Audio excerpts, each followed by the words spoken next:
أعوذ بالله من الشيطان الرجيم بسم الله الرحمن الرحيم ولقد كرمنا بني آدم وقال الله تعالى في القرآن المجيد خلقكم من نفس واحدة صدق اللہ مولانا العظیم.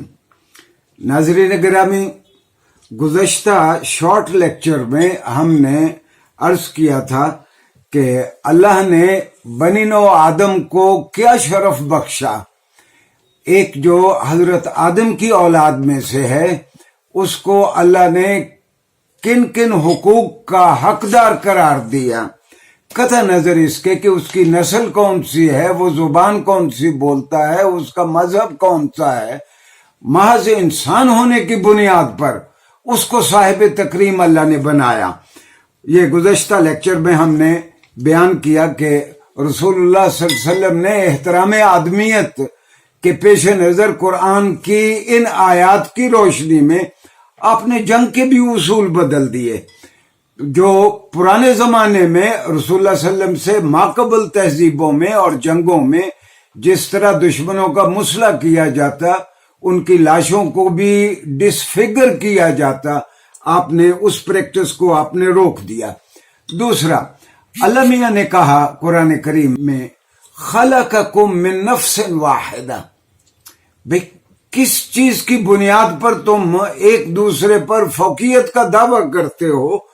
تم سب کو اللہ کہتا ہے ہم نے ایک ہی جان سے پیدا کیا، لہذا تمہارے درمیان اگر کوئی طبقات ہیں تو وہ بے بنیاد ہیں.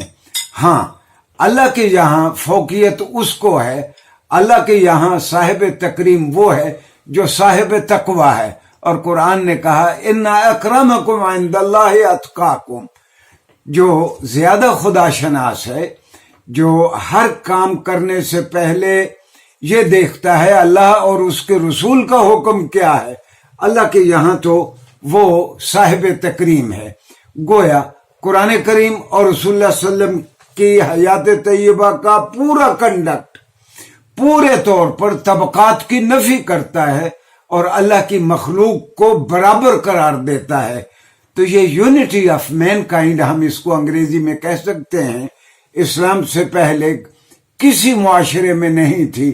اور احترام آدمیت کا یہ مظہر کہ یونٹی آف مین کائنڈ کے ساری کی ساری مخلوق برابر حقوق لے کے آئی ہے. ہاں، اسلامی ریاست میں بھی اگر کوئی جزیہ دے دیتا ہے، اور جزیہ کیوں دیتا تھا کوئی غیر مسلم؟ وہ سوشل سیکورٹیز کے لیے جزیہ دیتا تھا. ایک معمولی سی رقم سالانہ ایک غیر مسلم کو اسلامی حکومت کو دینا پڑتی تھی، جس کے بعد اس کو سارے معاشرتی حقوق حاصل ہو جاتے، قانون کی نظر میں وہ مسلمانوں کے برابر رہتا. اور خلفائے راشدین کے زمانے میں اس طرح متعدد بار ہوا کہ کسی یہودی نے یا کسی غیر مسلم نے نالش دائر کی اور وہ اسلامی عدالت سے غیر مسلم جیت گیا اور مسلم مقدمہ ہار گیا. تو یہ یونٹی آف مین کائنڈ کی رسول اللہ صلی اللہ علیہ وسلم نے جس جماعت کی، جس طبقے کی آپ نے تربیت کی، اس کا بہترین مظہر خلفائے راشدین کا زمانہ ہے. ناظرین گرامی، رسول اللہ صلی اللہ علیہ وسلم نے مدینہ منورہ میں آ کے جو پہلا تحریری دستور دیا، اس کی 44 کے قریب قبائل اس کے سگنیٹریز تھے، یعنی 44 اینٹیٹیز یا پولیٹیکل اینٹیٹیز تھیں جو دستخط کرنے والے تھے اس میثاق مدینہ کے، جس کو انگریزی میں ہم چارٹر آف مدینہ کہتے ہیں. اور اس کی 57 اس کے آرٹیکلز تھے، یعنی اس کی جو کلازز آپ کہہ لیں وہ 57 اس کی تھی. اور آپ حیران ہوں گے کہ اس میں پرسنل لا کی اجازت دی گئی.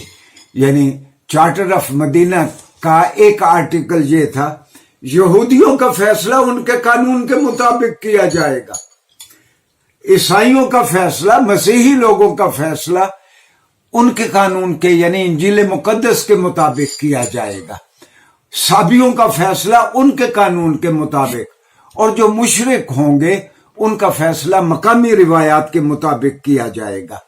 تو یہ مظہر